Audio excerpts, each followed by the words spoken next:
नमस्कार, आप सबका स्वागत है हमारे इस फेसबुक पेज और यूट्यूब चैनल मेरी बात आप सभी के साथ। आज मैं आया हुआ हूँ जयपुर, जहाँ छात्र संघ चुनाव को बहाल करने को लेकर के राष्ट्रीय लोकतांत्रिक पार्टी के सुप्रीमो हनुमान जी बेनीवाल के द्वारा विशाल रैली और रैली का आयोजन किया जा रहा है। प्रशासन को अलर्ट मोड पर रख दिया गया है। लगातार रैली है, अब वो जल्द शुरू होने वाली है। मेरे साथ राष्ट्रीय लोकतांत्रिक पार्टी के जिला अध्यक्ष मेरे साथ मौजूद है, मैं उनसे बातचीत करता हूं। सर, आपका बहुत बहुत स्वागत है हमारे इस फेसबुक पेज पर। धन्यवाद। क्या लग रहा है, छात्र संघ चुनाव को बहाल करना एक बहुत बड़ी, जो नए राजनीतिक में चेहरा आ रहे हैं उनकी एक हम राजनीतिक हत्या कह सकते हैं, उसको लेकर के क्या कहना चाहेंगे आप? बिल्कुल सरासर राजनीतिक हत्या, इसमें कोई दो राय नहीं है, क्योंकि ये चुनावी साल है। पिछली बार दोनों बड़ी यूनिवर्सिटियों सहित बड़ी बड़ी यूनिवर्सिटियों के अंदर कांग्रेस और बीजेपी दोनों के संगठन को हार का सामना करना पड़ा था। दोनों ही पार्टियां बौखलाई हुई है। इनको पता है इस चुनावी सीजन के अंदर यहाँ इनका संगठन जीतने वाला नहीं है, इसलिए वो चुनाव कराना नहीं चाहते। धन्यवाद देता हूँ हनुमान बेनीवाल को कि छात्र संघों के माध्यम से निकलने वाले नेताओं की आवाज़ को आपने सुना है। आज हजारों लाखों की संख्या के अंदर यहाँ नौजवान इकट्ठे हो रहे हैं। निश्चित तौर पर इस चुनाव को वापस शुरू करवा कर दम लेंगे। लेकिन विपक्षी दल ये भी कह रहे हैं कि जो राजनीतिक जो चुनाव रद्द हुए हैं, जो उनको छात्र नेता जो चुनाव लड़ रहे थे, तो विपक्षी दल ये आरोप लगा रहे हैं कि उनको कहीं ना कहीं विधानसभा क्षेत्र के अंदर मौका दिया जाएगा युवाओं को। उसको लेकर के क्या कहना चाहेंगे आप? कब देता है? कौन सी पार्टी थी? युवाओं को नेता देने वाली, मौका देने वाली एकमात्र पार्टी राष्ट्रीय लोकतांत्रिक पार्टी है। आज हनुमान बेनीवाल जी की टीम के अंदर 80% लोग छात्र संघों के माध्यम से निकले हुए लोग हैं। यही पार्टी है जहाँ पर नौजवानों को मंच पर मौका मिलता है, विधानसभा के अंदर चुनाव लड़ने का मौका मिलता है। बाकी बड़ी पार्टियों के अंदर 200 सीटों में से एक दो कोई नौजवान को दे दी हुए, वो भी उन नौजवानों को देते हैं जो किसी नेता का बेटा पोता या उनकी बेटे की बहू हो, उस हिसाब से। जो दो बड़ी पार्टियां हैं उसमें अभी दल बदल लगातार जारी है। कोई कांग्रेस छोड़ के बीजेपी में शामिल हो रहा है, तो कोई बीजेपी छोड़ के कांग्रेस शामिल हो रहा है। उसको फायदा राष्ट्रीय लोकतांत्रिक पार्टी को होगा या नुकसान होगा, उसको लेकर के? राष्ट्रीय लोकतांत्रिक पार्टी को कोई नुकसान नहीं, कोई छोटे किसी में जाए किसी में आए। ये नौजवान किसानों की उम्मीद है, लोग इनसे जुड़ रहे हैं। अब नेता, ये चुनाव का सीजन होता है, इसके अंदर इधर जाते हैं उधर अपना फायदा देखते हैं, लेकिन राष्ट्रीय लोकतांत्रिक पार्टी हर दिन हर मिनट हर सेकंड मजबूत होती जा रही है। दरअसल मैं आपको बता देता हूँ, राष्ट्रीय लोकतांत्रिक पार्टी लगातार नए चेहरों को नए मैदान में उतारने के लिए प्रबल मानी जाती है। लगातार आप किसान हो, आप धरातल पर आपकी मजबूत पकड़ है। मैं इनसे और बातचीत करूंगा बहुत जल्द। आप मेरे साथ और भी सहयोगी साथी मौजूद है। सर, क्या नाम है आपका?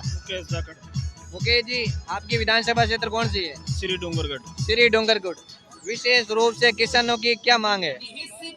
श्री डूंगरगढ़ विधानसभा की अगर बात करें तो श्री डूंगरगढ़ मूंगफली उत्पादन में एशिया का सबसे बड़ा क्षेत्र है और वहाँ बिजली की भारी समस्या रहती है किसानों को। उसी को लेकर राष्ट्रीय लोकतांत्रिक पार्टी के कार्यकर्ता और सब लोग दिन रात संघर्ष कर रहे हैं, किसानों को बिजली आपूर्ति दिलवा रहे हैं। और श्री डूंगरगढ़ के जो किसान हैं वो खियूंसर को एक मॉडल के रूप में देख रहे हैं। खियूंसर में किसानों को 15 से 20 घंटे लाइट बिजली जो है वो एग्रीकल्चर मिल रही है सिंचाई के लिए, जबकि श्री डूंगरगढ़ में सिंगल फेस लाइट ही लोगों को मिल नहीं रही। बिजली की समस्या आपके क्षेत्र में आप बता रहे हैं कि बहुत ज़्यादा है, लेकिन जैसे किसान को पूरा भाव नहीं मिलना और जैसे जंगली जानवरों से परेशान होना, लाइट की समस्या होना, और सरकार पे जैसे ही सीजन शुरू होता है उसमें अपन लाइट की कटौती करते हैं। जैसे फसल पकने वाली होती है उस टाइम लाइट की ज़रूरत होती है, उस टाइम कटौती कर देना, किसानों की आवाज़ नहीं सुनना, कोई नेता धरना प्रदर्शन पर नहीं आना, लेकिन चुनाव के समय गाँवों के अंदर घूमना, उसको लेकर के क्या कहना चाहेंगे आप?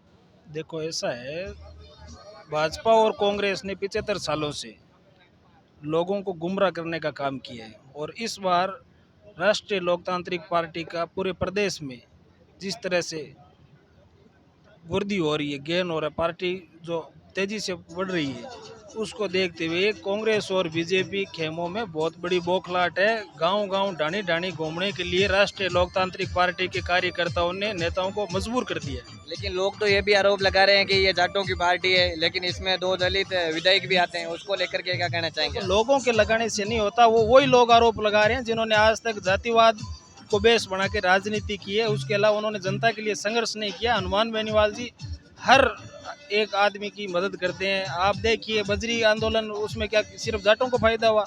आप देखिए टोल मुक्त राजस्थान की बात करते हैं, क्या उसमें जाटों को फायदा होगा? आज ये जो कॉलेज यूनिवर्सिटी के चुनाव स्थगित किए हैं सरकार ने, ये अगर बहाल होते हैं तो क्या सिर्फ जाटों के बच्चों को मौका मिलेगा?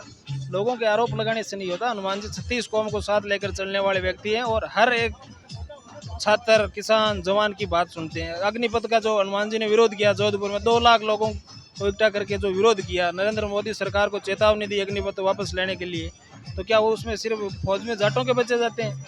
ये आरोप लगाने से नहीं होता। ये सारे आरोप निराधार है। हनुमान जी आम जन के लिए 36 कौम के हितैषी हैं और किसान जवान की लड़ाई मजबूती से लड़ रहे हैं। एक सवाल करना चाहूँगा, जैसे कि नागौर की राजनीति में बहुत बड़ा बदलाव हुआ। जाट 2 कद्दावर नेता सवैजी चौधरी और ज्योति मिर्धा वो कांग्रेस छोड़कर के बीजेपी में शामिल हुआ, क्या कहना चाहेंगे आप? नहीं, उसमें बदलाव किया वो तो उन्होंने तो पार्टी बदली है ना। ये तो हनुमान जी प्रदेश भर में घूम घूम के सबको कह ही रहे हैं।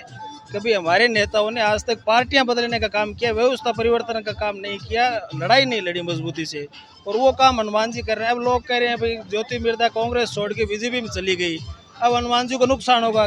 ज्योति मिर्धा तो हनुमान जी के हमेशा विरोध में रही थी, और पहले हनुमान जी जब बीजेपी के साथ अलायंस था तो वो कांग्रेस में थे। अब हनुमान जी के तो वो विरोध में रहे हमेशा, तो हनुमान जी की पार्टी को, राष्ट्रीय लोकतांत्रिक पार्टी को क्या फर्क पड़ेगा उनसे?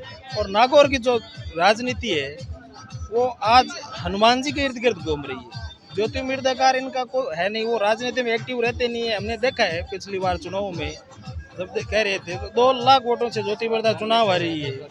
पिछली बार कांग्रेस से वो प्रत्याशी थी तो हनुमान जी से 2 लाख वोटों से हारी थी। अगर अब की बार भाजपा से प्रत्याशी बन के आएगी तो 4 लाख वोटों से हार जाएगी। इतना सा फर्क पड़ेगा, इससे ज्यादा कोई फर्क नहीं पड़ने वाला। लेकिन लोग तो ये कयास लगा रहे हैं कि आरएलपी का वोट बैंक टूटेगा, लेकिन इसमें तो साफ नजर आ रहा है कि कांग्रेस का वोट बैंक टूटेगा। उसको लेकर के क्या कहना चाहेंगे आप? नहीं, ज्योति मिर्धा और जो मिर्धा परिवार है राजनीति में आज सशक्त हस्ताक्षर नहीं है। युवाओं के सशक्त हस्ताक्षर सिर्फ हनुमान बेनीवाल जी हैं। इनके साथ लोग नहीं जाएंगे। हमने देखा है इन ज्योति मिर्धा को जो सदस्यता ग्रहण करवाई, एक सादे समारोह में सदस्यता ग्रहण करवाई। अगर इतने बड़े लीडर ज्योति मिर्धा और होते आज के दिन है तो कम से कम देश के गृह मंत्री, प्रधानमंत्री और राष्ट्रीय अध्यक्ष के साथ होनी चाहिए।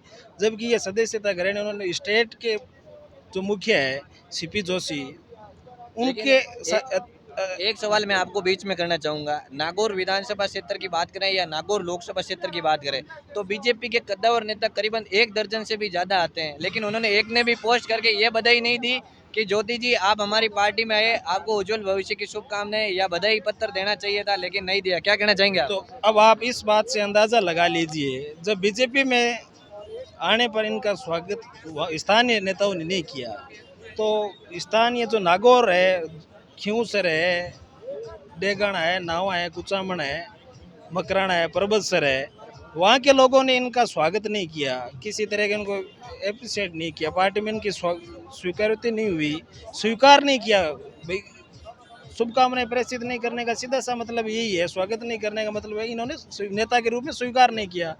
तो फिर आप इनकी लोकप्रियता का अंदाजा लगा लीजिए। आप लगातार युवा साथी मेरे साथ मौजूद है, तमाम वीडियो मैं आपके साथ में लेके आऊँगा।